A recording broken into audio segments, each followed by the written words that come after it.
Hello friends and my dear students, welcome to our channel. मैं राजेंद्र मंडलोई आपका हमारे channel पर स्वागत करता हूं। आज का हमारा वीडियो है क्लास 12th पॉलिटिकल साइंस, राजनीति विज्ञान के महत्वपूर्ण प्रश्नों का वीडियो मैं आपके लिए लेकर आया हूं। पॉलिटिकल साइंस मींस आपकी अभी जो त्रैमासिक परीक्षा 28/9/2021 को आपका राजनीति शास्त्र का पेपर है, तो उसके लिए कुछ महत्वपूर्ण प्रश्न मैं आपके लिए लेकर आया हूँ और उनके आंसर भी। ठीक है दोस्तों, तो वीडियो की शुरुआत करते हैं। चैनल पर यदि आप नए हैं तो चैनल को आप सब्सक्राइब करना ना भूलें। साथ ही आपके फ्रेंड्स, रिलेटिव, क्लासमेट्स के पास भी इस वीडियो को शेयर कीजिएगा ताकि वह भी अपनी तैयारी कर सकें। ठीक है दोस्तों, वैसे तो आपने तैयारी अपनी कर ही ली होगी, लेकिन फिर भी इन इम्पोर्टेंट क्वेश्चन के माध्यम से कहीं ना कहीं आपको आपकी एग्ज़ाम में ज़रूर फ़ायदा मिलेगा। ठीक है दोस्तों, तो पहला क्वेश्चन जो है शीत युद्ध क्या है, उसके बाद में दूसरा है क्यूबा मिसाइल संकट क्या था, समझाइए। तीसरा है वारसा संधि क्या है, इसकी स्थापना कब हुई। दो ध्रुवीयता से आप क्या समझते हैं। शॉक थेरेपी क्या है, इसके परिणाम क्या हुए। क्वेश्चन नंबर 6 है 9/11 से आप क्या समझते हैं। ऑपरेशन एंड्रिंग फ्रीडम किसने चलाया। वर्चस्व क्या होता है, वर्चस्व का अर्थ क्या है। आसियान से आप क्या समझते हैं, इसकी स्थापना, आसियान के सदस्य देशों के नाम। अगला क्वेश्चन है आपका एशियन वे या आसियान शैली क्या है। ठीक है। अगला है किसने खुले द्वार की नीति अपनाई थी। और क्वेश्चन नंबर 11 एक ऑब्जेक्टिव का माफ़ कीजिएगा, ये 11वां ही क्वेश्चन था कि इनमें से खुले द्वार की नीति किसने अपनाई थी। एक ऑब्जेक्टिव क्वेश्चन भी मैं आपके लिए लेकर आया हूँ, जैसे चीन, दक्षिण कोरिया, जापान या अमेरिका। ठीक है दोस्तों, तो इसी 11वें क्वेश्चन से ही हम इसके आंसर की शुरुआत करते हैं कि जैसे ऑब्जेक्टिव टाइप क्वेश्चन दिया गया है कि इनमें से खुले द्वार की नीति किसने अपनाई थी, तो चीन ने खुले द्वार की नीति अपनाई थी। ऑप्शन नंबर फर्स्ट इसका सही रहेगा। ठीक है दोस्तों, अब चलते हैं हम पहले क्वेश्चन की ओर। जैसे पहला क्वेश्चन था शीत युद्ध क्या है। ठीक है, तो शीत युद्ध क्या है, जब दो या दो से अधिक देशों के बीच ऐसी स्थिति बन जाए कि लगे युद्ध होकर रहेगा, लेकिन वास्तव में कोई युद्ध नहीं होता है। युद्ध की पूरी संभावना होती है, इसमें डर, तनाव, आशंका, संघर्ष जारी रहता है। यह सिर्फ मनुष्य की सोच के द्वारा लड़ा जाता है और यह युद्ध इस प्रकार का युद्ध रहता है कि इसमें रक्त रंजित नहीं होता है, मतलब खून खराबा नहीं होता है। ठीक है दोस्तों, तो ये शीत युद्ध हो गया। अब क्वेश्चन नंबर 2 है, इंपॉर्टेंट क्वेश्चन है ये भी। क्यूबा मिसाइल संकट क्या है, समझाइए। क्यूबा अमेरिका के तट पर एक द्वीपीय देश था, लेकिन मित्र वह सोवियत संघ का था, क्योंकि उसे सोवियत संघ से वित्तीय सहायता और कूटनीतिक सहायता प्रदान करता था। कौन करता था, सोवियत संघ। 1962 में सोवियत संघ ने क्यूबा पर अपनी मिसाइलें तैनात कर दी। अमेरिका नज़दीकी निशाने पर आ गया। अमेरिका को 3 हफ्ते बाद पता चला कि भैया अपन निशाने पर आ गए हैं। अमेरिका कुछ भी ऐसा करने से घबरा रहा था जिससे दोनों देशों के बीच युद्ध शुरू हो जाए। मतलब इस बात को लेकर वो चिंतित था कि युद्ध शुरू हो सकता है, लेकिन अमेरिका को विश्वास था कि सोवियत संघ अपनी मिसाइलें हटा लेगा। अमेरिकी राष्ट्रपति केनेडी ने आदेश दिया कि सोवियत संघ के जहाज़ों को क्यूबा तक जाने से रोका जाए। ऐसे अमेरिका अपनी गंभीरता दिखाना चाहता था। ऐसी स्थिति में लगा युद्ध होकर रहेगा। इसी घटना को क्यूबा मिसाइल संकट कहा जाता है। क्यूबा मिसाइल संकट शीत युद्ध का चरम बिंदु था। एक ये भी ऑब्जेक्टिव टाइप क्वेश्चन बन सकता है कि शीत युद्ध का चरम बिंदु क्या था, तो क्यूबा मिसाइल संकट था। सारी दुनिया इस भयानक स्थिति से घबरा गई थी, अतः दोनों पक्षों ने युद्ध टालने का फैसला लिया। क्वेश्चन नंबर 3 है वार्सा संधि क्या थी, इसकी स्थापना कब हुई। तो वार्सा संधि सोवियत संघ में हुई थी। इसका उद्देश्य नाटो में शामिल देशों का यूरोप में मुकाबला करना था। इसकी स्थापना सन 1955 में हुई थी। तो ये पूछ सकते हैं कि वार्सा संधि की स्थापना कब हुई, तो भैया 1955 में हुई। ऑब्जेक्टिव टाइप में भी इसको पूछ सकते हैं। क्वेश्चन नंबर 4 है द्विध्रुवता से आप क्या समझते हैं। विश्व में दो देशों या दो देश महाशक्तियों के रूप में उभरे थे। ये देशा लिख गया है, ये बाय मिस्टेक हो गया ना। ये देश अमेरिका और सोवियत संघ थे।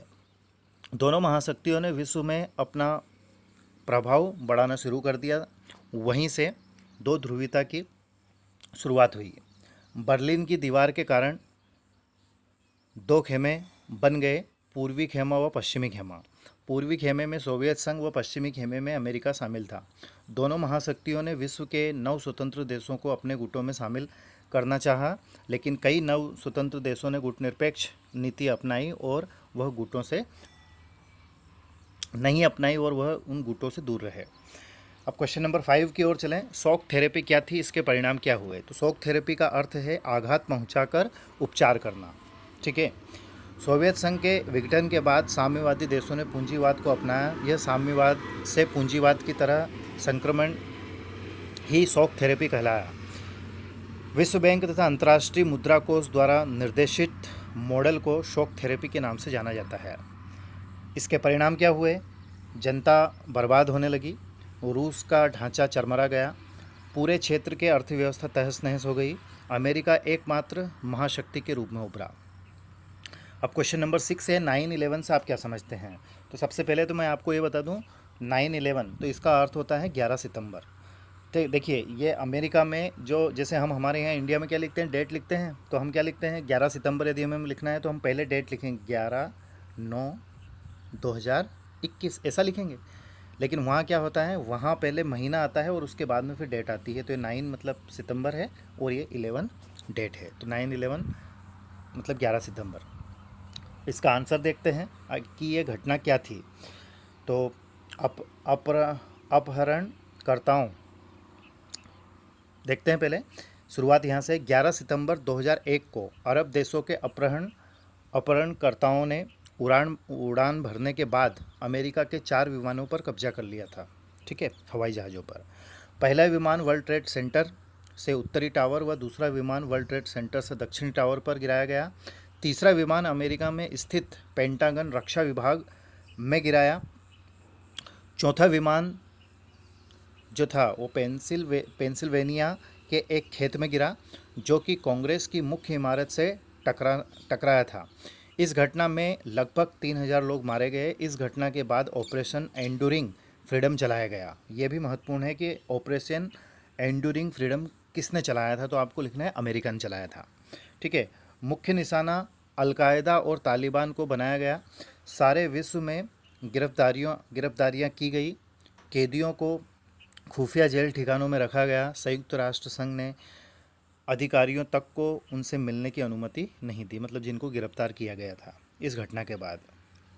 अब क्वेश्चन नंबर 7 है वर्चस्व क्या होता है, वर्चस्व का अर्थ क्या है? तो वर्चस्व का अर्थ होता है दबदबा। दबदबा किसी भी क्षेत्र में हो सकता है, आर्थिक, राजनीतिक, सांस्कृतिक। जब अंतर्राष्ट्रीय व्यवस्था में किसी एक ही देश का प्रभुत्व होता हो तो उसे वर्चस्व के नाम से जाना जाता है। वर्चस्व या हेगेमनी का प्रयोग प्राचीन यूनान में किया जाता था। हेगेमनी, ठीक है, ये क्वेश्चन पूछ सकते हैं कि हेगेमनी शब्द मतलब क्या है, तो आपको वर्चस्व बताना है ना। इसका प्रयोग एथेंस के लोग करते थे। वर्चस्व का अर्थ होता है किसी राज्य में एक ही सत्ता का प्रभुत्व या नेतृत्व होना। ठीक है दोस्तों, आगे बढ़ते हैं। क्वेश्चन नंबर 8 है ऑपरेशन एंड्यूरिंग फ्रीडम किसने चलाया था? तो ऑपरेशन एंड्यूरिंग फ्रीडम अमेरिकी राष्ट्रपति बिल क्लिंटन ने चलाया था। क्वेश्चन नंबर 9 है आसियान से आप क्या समझते हैं? और ठीक है, तो आसियान का पूरा नाम है दक्षिण पूर्व एशियाई राष्ट्रों का संगठन। इसकी स्थापना सन 1967 में बैंकॉक घोषणा पत्र पर 5 देशों ने हस्ताक्षर करके की थी। ये 5 देश हैं Indonesia, Malaysia, Thailand, Philippines, Singapore थे। 5 देश बाद में और शामिल हुए थे। ठीक है, अब अगला क्वेश्चन है आसियान शैली से आप क्या समझते हैं? तो आसियान शैली औपचारिक, टकराव हित, सहयोगात्मक, मेल मिलाप करके आसियान ने नया उदाहरण प्रस्तुत किया, जिसे आसियान शैली या एशियन वे कहा गया। क्वेश्चन नंबर 11 है और आज के इस वीडियो का लास्ट क्वेश्चन है। वीडियो यदि आपको अच्छा लगा हो तो कमेंट्स करके ज़रूर बताएं। किसी प्रकार का कोई डाउट या कोई क्यूरी रहे तो विदाउट एनी हेजिटेशन आप कमेंट्स कर सकते हैं, हम उस पर डिस्कस करेंगे। ठीक है दोस्तों, अच्छे से तैयारी करें। 11वां क्वेश्चन था जो कि मैं पहले ही बता चुका था कि निम्नलिखित में से खुले द्वार की नीति किसने अपनाई थी? तो खुले द्वार मीन्स ओपन डोर, है ना। कई बार वो ऐसा पूछ सकते हैं, ओपन डोर मतलब ओपन मतलब खुला और डोर मतलब दरवाज़ा। तो किसने चलाई थी भैया? तो चीन ने चलाई थी। ठीक है, तो ये राजनीति के कुछ महत्वपूर्ण क्वेश्चन हमने डिस्कस किए हैं। आई होप कि इनसे आपके एग्ज़ाम में आपको कहीं ना कहीं मदद ज़रूर मिलेगी। Thank you very much and all the best. Be honest with one self, अपने आप से ईमानदार रहें और अच्छे से तैयारी करें। Thank you very much.